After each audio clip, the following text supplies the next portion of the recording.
What's up mga kuys, in this video ay mag-unbox tayo ng tatlong pyesa natin na binili natin sa online shop.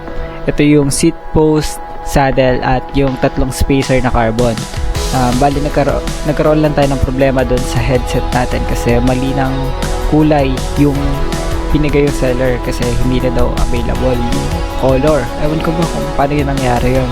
So ayun, wala na pa tumpik-tumpik pa, simulan na natin itong pag-unbox ng product natin.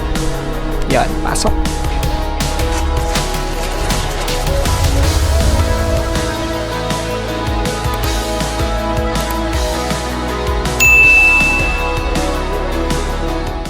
Unahin na natin itong spacer natin na carbon.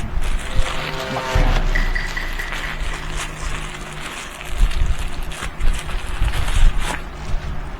So yan, bubble wrap pa siya. Thank you pa nakalagay yun. Appreciate ko yan. Unbox na natin.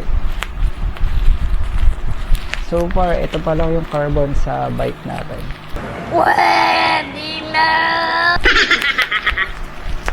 Oh. Ano to? Carbon na ba to? Ay! Ano to? Oh shit, not good. May kalimutan ko. Ano pala? Para dun sa seat post natin, seat clamp. Kalimutan ko. So ito, open na natin. Seat clamp muna. Kalimutan ko sa intro. Ito yung seat clamp natin. Sagmit.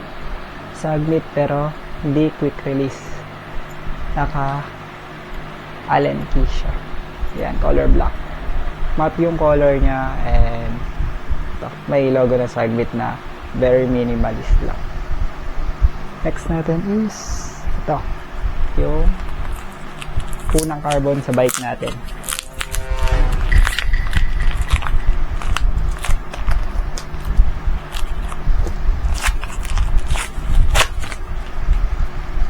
So, ito.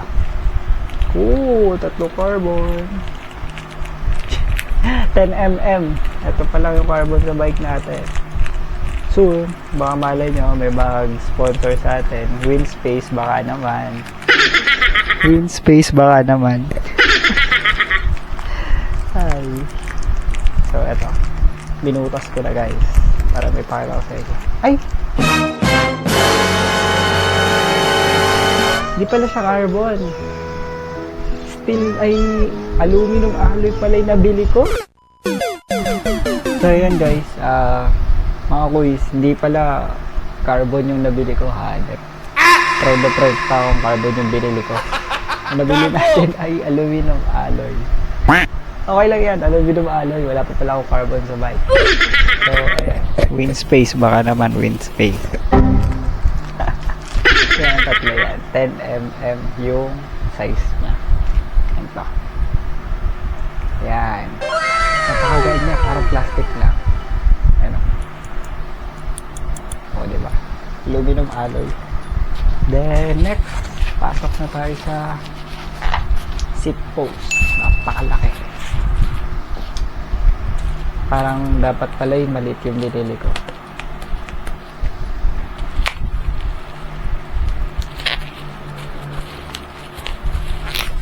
Dito na natin sa taas i-open. Ayan. Mas mabilis. Sana walang gasgas.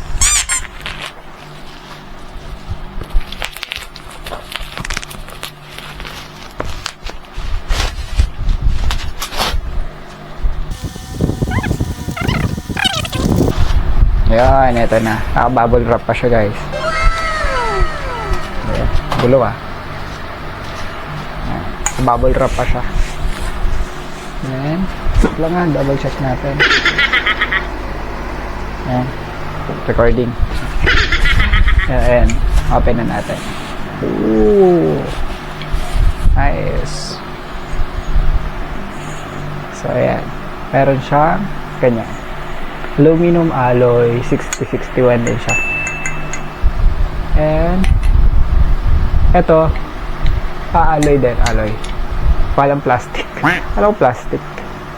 So, lalagay ko na lang dyan sa baba yung pinaka size nito. Pero 31.6 siya. Tapos 34.6 ata to.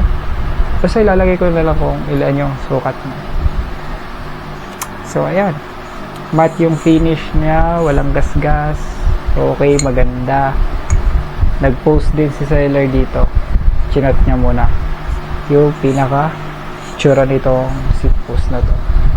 Lahat naman sila at to is pinost or nag-chat sa akin yung seller bago nila ipack. Kaya siguradong maganda at tama yung binigay nila sa atin. Next is tandan saddle. So ayan, kapal din ang pagkakabalo. This one, ito na natin syempre sa taas, so walang tape para di na tayo gumamit ng ganda color black. Uy, wow, ang dami ko palang hindi nasama. Ano pa sa intro, dami ko hindi pa nasama. Ito guys, malalaman nyo mamaya pag-apply natin. Dito muna tayo sa saddle. Ayan, ganda, matte yung kulay niya, matte finish, tsaka yung foam niya memory foam. Napakalambot, ang sarap tigain, nakakagigil.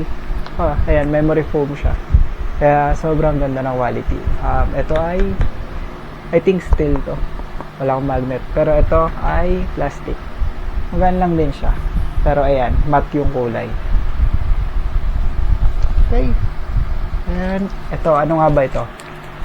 Hindi na ako bumili ng star nut na tinatawag nila. Ang ginawa ko ay, ang binili ko ay expander. Ito yung nilalagay dun sa may fork. Sa halip na star nut yung ipupukpok mo dun sa fork. Ito na yung nilagay ko. Para talaga to sa mga carbon fork. Pero ito na lang gagamitin ko kasi wala akong panghampas na ganun sa fork eh. Tsaka ang hirap. Ito, removable, pwede mo siyang gamitin if ever na magpapalit ka ng fork, pwede mo na lang ito yung gamitin mo para makabit mo yung stem mo, then yung sa headset. So pag pre-nest nyo to, gets nyo, nag-expand, meron siyang spring. Tapos ito mga to, yung kumakapit dun sa fork, for example, ganito. Ito nyo yan, diba? So, habang hiniigpitan mo siya dito sa allen is lumilit siya. So, ayun lang guys. So, wala na tayong nakalimutan na i-unbox. So, ayun. Hanggang dito na lang guys yung video natin. So, I hope mag-subscribe na kayo dyan sa baba at pindutin nyo na rin yung notification bell para lagi kayong updated sa mga post ko. So, ayun lang. See you guys ulit sa susunod na video. So, ayun. Dito ko na tatapusan. So, ayun, salamat sa panonood. Peace out, mga cool.